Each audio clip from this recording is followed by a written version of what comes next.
Olá, alunos, tudo bem? Hoje nós vamos falar sobre a origem da vida, dando continuidade da aula de semana passada. A vida na Terra, ela possui cerca de 3,5 bilhões de anos. Então, segundo as evidências de que ela teria surgido nesse período, ela também se formou há mais de 4,6 bilhões de anos. Então, entre a formação da Terra e a formação e o surgimento da vida, existiu aí muitos anos. E no início, a Terra, então ela era muito quente, e devido a esse calor e a formação de gases que ocorreram ao longo do período, então esses gases foram modificando a atmosfera terrestre e com o passar aí de milhões de anos ocorreu o resfriamento, então, e a solidificação da camada superficial da Terra. Então, dessa forma, diminuíram as erupções vulcânicas e, através dos ciclos de chuvas, ocorreu o resfriamento do planeta, promovendo o acúmulo de água, surgindo aí nas regiões de planícies os oceanos primitivos e o surgimento dos primeiros seres vivos. Então, é a consequência de milhões de anos. A origem da água. Existem duas explicações científicas para a origem da água. Uma é de que a água veio do interior do planeta, ela estaria aprisionada durante a formação da Terra e foi sendo expelida em forma de vapor junto com as erupções vulcânicas, como vocês podem observar aqui. Então, ela foi sendo expelida e, aos poucos, ela contribuiu aí para a formação da atmosfera terrestre. E a outra explicação, aqui não é a primeira, a segunda explicação, baseada em pesquisas espaciais, então ela chegou ao planeta aos poucos, vinda com asteroides e cometas que continham gelo. E, chegando na superfície da Terra, elas resfriavam e promoviam aí as transformações físicas da água que vocês conhecem, sólido, líquido e gasoso. As teorias sobre o surgimento da vida. Então, nós temos, inicialmente, a teoria da abiogênese, que ela perdurou por muitos anos, onde os seres vivos poderiam, segundo ela, surgir de matéria sem vida, de qualquer matéria inanimada. Lá em 1626 a 697, então, o período em que viveu Francesco Redi, ele propôs um experimento. Então, no seu experimento, ele colocou frascos.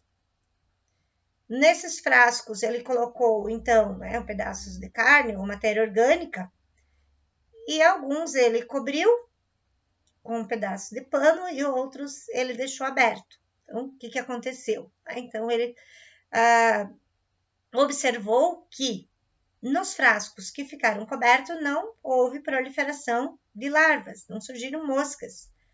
E nos frascos abertos surgiram larvas. Então, mesmo assim,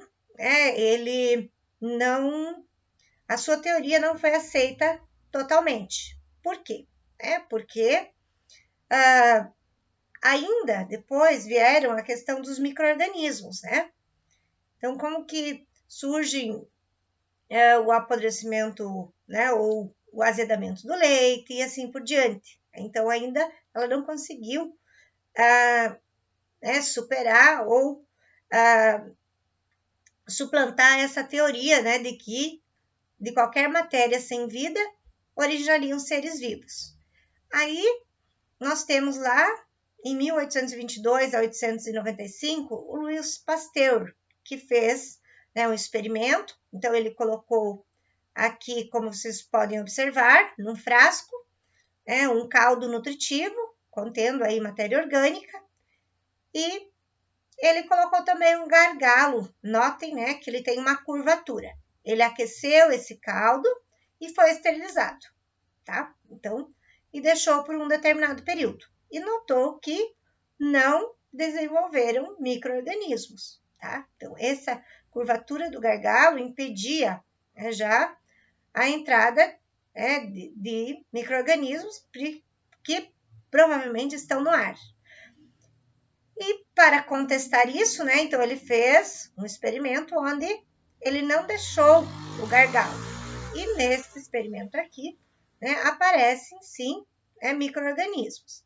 Então, ele só conseguiu, né, inviabilizar aqui a teoria da abiogênese, né, e validar a teoria da biogênese com esse experimento.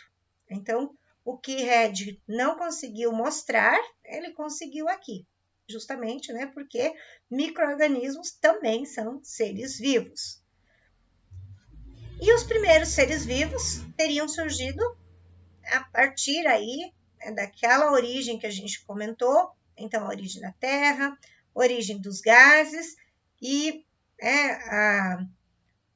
os compostos inorgânicos, né? Então aqui os elementos químicos começaram, né, a se organizar, formando moléculas que já são bem conhecidas de vocês, né, como hidrogênio, formando gás hidrogênio, amônia, metano, o nitrogênio, né, e assim por diante.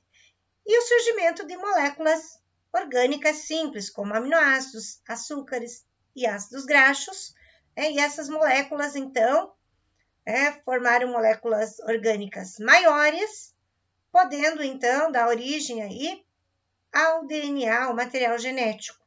No caso aqui tem uma célula de RNA. E, posteriormente, né, estão dando origem aos seres eucariontes, né? Então, seres unicelulares, depois seres multicelulares e assim segue, tá? Então, é isso. As ideias que se tem, né, ou as teorias que se tem da ciência em relação à origem. A origem, então, né, dos seres vivos e a origem, né, aí da vida na Terra, tá? Então, boa aula, façam as atividades que serão propostas e até mais. Se cuidem também.